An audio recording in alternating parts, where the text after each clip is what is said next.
मौजूदा सरकार जो है वो अपने आप को सबसे ईमानदार सरकार घोषित करने पर तुली हुई है। वो कहती है कि हम बहुत ईमानदार हैं, लेकिन देखा जाए तो सबसे भ्रष्ट सरकार है।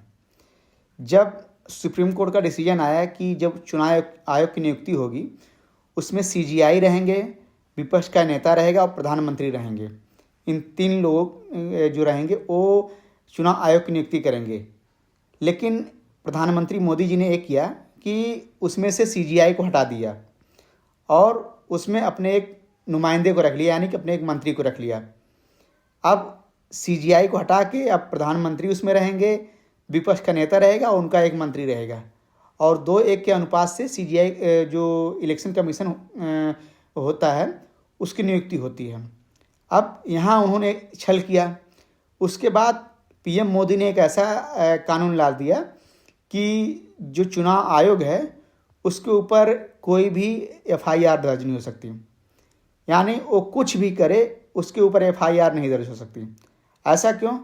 क्योंकि ऐसा करने से होगा, जो आज ज्ञानेश कुमार चुनाव आयुक्त हैं वो बहुत सारी चीज़ें मतलब देखा जाए तो गलत कर रहे हैं। इस गलत कर रहे तो उसके ऊपर एफआईआर होनी चाहिए, लेकिन सरकार ने कानून ला दिया कि उनके ऊपर कोई एफआईआर नहीं हो सकती। अब देखा जाए वहीं कि सीसीटीवी फुटेज जो है वो 45 दिन के अंदर हम डिलीट क्यों करने के लिए कहा जा रहा है। सरकार को सीसीटीवी फुटेज को रखना चाहिए। अगर सरकार पाक साफ है, अगर सरकार ईमानदार है, तो सीसीटीवी फुटेज जो होती है उसको जब जरूरत पड़े किसी को भी वो मांग सके। लेकिन सरकार ने आदेश कर दिया कि 45 दिन के अंदर सीसीटीवी फुटेज का डाटा डिलीट कर दिया जाएगा। तो ये सरकार ईमानदार कैसे हो सकती है? मोदी जी अपने आप को सुप्रीम लीडर घोषित करने पे कहते हैं कि हम सुप्रीम लीडर हैं, लेकिन देखा जाए तो वो अगर चुनाव आयोग हट जाए तो उनका अस्तित्व खत्म हो जाएगा। जो नियुक्ति करते हैं चुनाव आयोग की, अगर चुनाव आयोग एक ईमानदार व्यक्ति हो जाए तो मोदी जी का अस्तित्व खत्म हो जाएगा, क्योंकि अभी तक जो चुनाव हो रहा है वो निष्पक्ष हो ही नहीं रहा। जिस तरह से मतलब फील्डिंग मोदी सजा रहे हैं, चुनाव आयोग उसी तरह फील्डिंग मतलब पास कर देता है कि नहीं, आप ऐसी मोदी जी कह दिए फील्डिंग लगाने के लिए तो ऐसे ही फील्डिंग ठीक रहेगी। तो इस तरह जो ज्ञानेश कुमार हैं वो काम कर रहे हैं।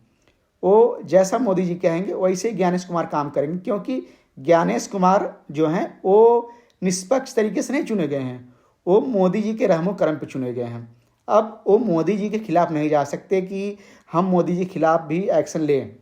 अब अगर वो कोड ऑफ कंडक्ट यानी आचार संहिता का उल्लंघन होता है तो उसमें मतलब समान रूप से कार्रवाई होनी चाहिए, लेकिन वहीं विपक्ष के नेताओं के ऊपर कार्रवाई होती है और जो सत्ता पक्ष के लोग हैं उनके ऊपर कार्रवाई नहीं होती। ऐसा क्यों? ऐसा इसलिए होता है क्योंकि जो चुनाव आयुक्त हैं वो अपना कर्ज उतार रहा होता है सरकार के प्रति। तो इस तरह से लोकतंत्र जो है वो हमारा खतरे में है। अगर आपको लग रहा है कि अगर इस तरह से लोकतंत्र बचा हुआ है तो आप बहुत भोले हैं, ये जान लीजिए, आप बहुत भोले हैं। सरकार निष्पक्ष तरीके से कोई काम नहीं करी। सरकार को लगता है कि जो 140 करोड़ की जनता वो कीड़े मकोड़े की तरह हैं, उनको हम 5 किलो राशन, 10 किलो राशन, 10,000 रुपये दे के जैसे मन के उसको हम उनको निपटा देंगे। बाकी जो सत्ता की मलाई है हमारे कुछ चंद लोग उस मलाई को चाटेंगे। ये सरकार की सोच है। और जनता भी वैसी है कि वो 10,000 5,000 रुपये पे बिक जाती है और ऐसी सरकार के खिलाफ मोर्चा तक नहीं खोल सकती कि हाँ हम उसके खिलाफ 2 शब्द बोल दें। अगर सरकार गलत कर रही है तो सरकार के खिलाफ आपको मोर्चा खोलना चाहिए कि हाँ नहीं आप एक गलत करें। लेकिन कुछ लोग ये हैं कि सरकार के खिलाफ बोलने में भी शर्माते हैं कि हम सरकार के खिलाफ बोलें कैसे। तो इस तरह से लोकतंत्र नहीं बचेगा।